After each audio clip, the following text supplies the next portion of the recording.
கண்டினியூவாக 6:00 6:30க்கு எழுந்துச்சு ஒரு 1/2 ஹவரில் 7:30க்குலாம் எழுந்து காரில் ஏறி உட்காருவோம். அதுக்கப்புறம் அந்த ஸ்பாட்டுக்கு ஒரு 1/2 ஹவர் ஆகும், 40 மினிட்ஸ்.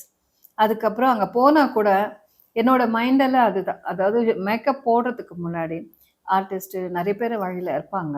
எல்லாருமே குட் மார்னிங் சொல்லுவாங்க. நான் யாருக்கு குட் மார்னிங் சொல்லவே மாட்டேன்.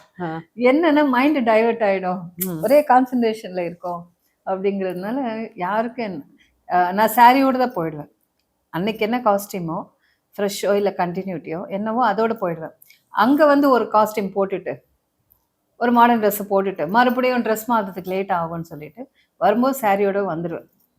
வந்ததும் நான் மேக்கப் பண்ண ஆரம்பிச்சிடுவேன். அப்போ மேக்கப் போயிட்டே இருக்கும்போது ஹேர் ட்ரெஸ் போயிட்டுருக்கோம், ஹேண்ட் மேட்சிங் போயிட்டுருக்கோம். இதெல்லாம் அட்டன் டைமில் நடக்கும். ஸோ அதனால் நம்ம சாரீ அது ஒன்றுக்கு தான் லேட் ஆகும். அதனால அதோடு போயிட்டோம்னா இது அட்டன் டைமில் ஒரு 1/2 ஹவரில் எல்லா வேலையும் முடிஞ்சிடும்.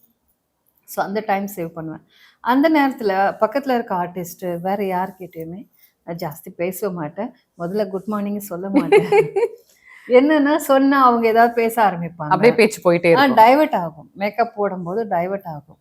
அந்த ஒரு கெட்டப் அப்படியே கரெக்டாக வரணுமே அப்படின்னு சொல்லிட்டு நம்ம 90s 80s சாங்ஸில் இளையராஜா சாங்ஸில் போட்டு விட்டுட்டு அந்த சாங் கான்சன்ட்ரேஷன்லேயே சாங் கேட்டுட்டு அப்படியே மேக்கப் போட்டு